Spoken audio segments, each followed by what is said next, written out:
General elections here in Singapore, and it's a bit of a pickle for me. Yes. So, hear me out. I live in a place called Marsiling-Yew Tee, and currently one of the members in the current incumbent team of MPs representing me, member of parliament, is Mr. Lawrence Wong. Although he's not representing me in my estate, but he is part of the group representation constituency team, GRC team. So I am in a bit of a conundrum where I am satisfied with the current incumbent, but at the same time, I agree with certain policies that a certain opposition party have put forward. For example, lowering taxes, and also in terms of manifestos.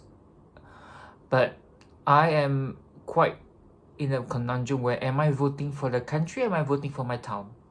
So I mean, I have touched this in some sense in the past general election where I advise how first time voters should be voting for, whether you're voting for the person that's representing you in terms of a constituent in a town, or vote for the country.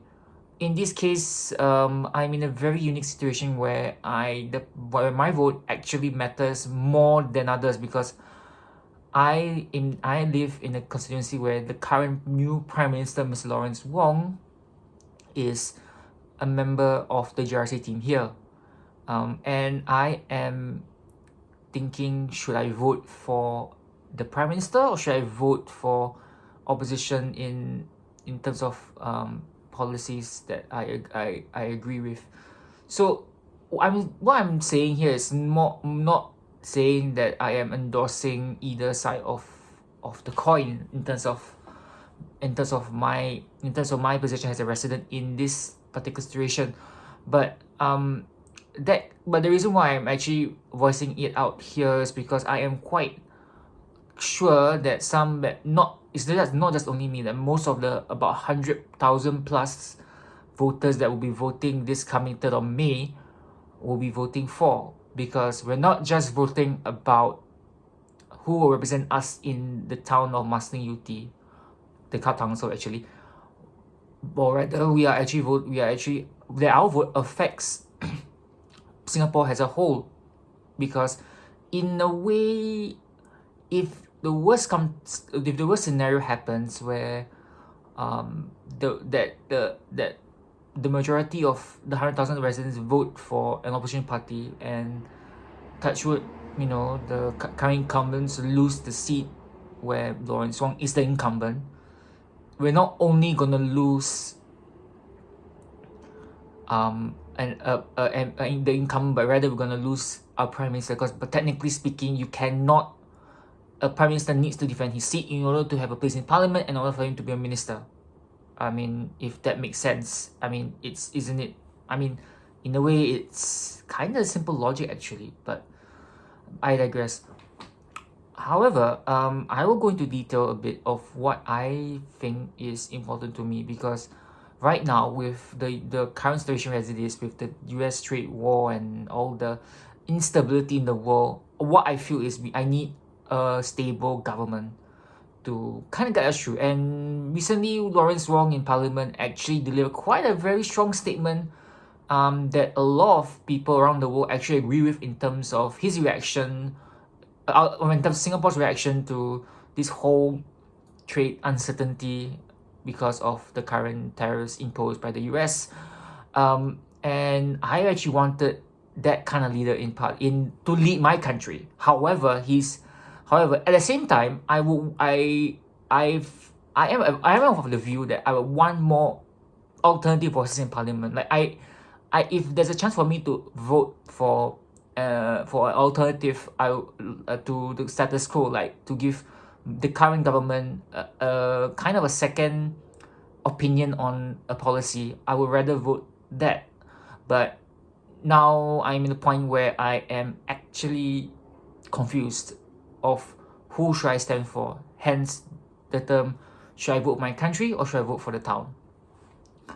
But currently, I am actually satisfied with the current town council in terms of what they're doing, in terms of the 5-year plans that they've announced recently, where they share what they in store for the town of Marsiling-Yew Tee, which is more facilities, and then of course we have an upcoming train station that will link Singapore and JB by metro rail, which is slightly different from the current situation where they are using locomotive haul trains, which runs every 1.5 hours, which is I mean, could be better, but it's coming next year, and we are in that town. And also there are other things in the national pipeline that that I look forward to, and I'm looking forward for that in terms of what they're doing.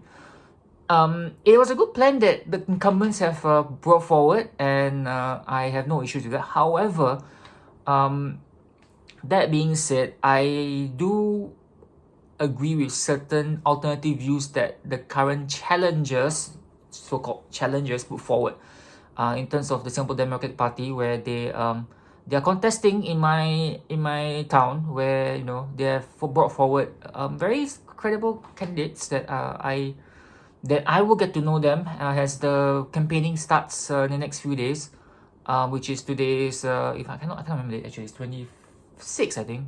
Oh yeah, today is the 26th of April, and campaigning has already begun, and the first in almost like, I can't believe it's almost 9-10 years since we ever had a political party rally in person, because the last general election in 2020 was of course held during a pandemic, and there weren't the difference this time around is because that in the past election, because of COVID and the pandemic and crowd control measures, there's no physical rallies, and I miss that part of being of that. And the last time that happened in terms of like in parliamentary elections is actually 2015, SG50.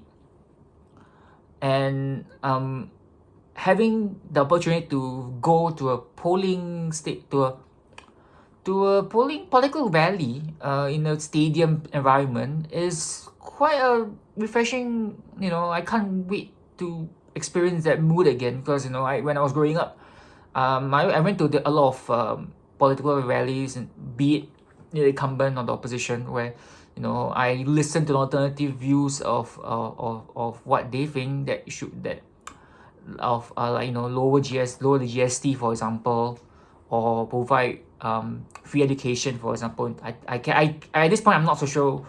I haven't really read through in detail manifestos from both either the incumbent, the PAP, or the SDP, but it's at the time of this making of this vlog of sorts, of this opinion piece, I am actually looking forward to being able to participate in this process of engaging with other people about what they think is the right for the country, what they think why should we vote for. And I'm actually looking forward to hear some of the views of my fellow friends, or people out there, where whether I as a person should I vote for prime minister that I believe in, or should I vote for a more alternative voice in parliament. So it's a conundrum, and right now if you were to ask me in point blank, I do not have an answer. So, and I believe I'm not alone. As I mentioned, I believe there are about 100,000 plus over voters that might have that conundrum as well. But some people, they might vote straight as an arrow, like I don't like the current government still, despite how good they're doing, and I still want. I'm just saying as an example, by the way. I will still want an alternative voice, an alternative view on policies in a parliament. So I'll vote the challengers. But then again, you will have the other view where they're satisfied with the current status quo, and they don't see, and like, when it's not broke, don't fix it. That kind of mentality. I mean, there are people that will think straight out and will say, okay, nothing's wrong. I'm very satisfied. I will just I'll just still vote I will still keep the current incumbents in power. But at this point in time, as I mentioned, being a generally mid-young voter is my it's actually my third general election that I'm voting in terms of parliamentary elections, my third one. I'm seriously, I believe I'm not the only one that thinks that I have a bigger food for thought to think about. So yeah, may the best party win.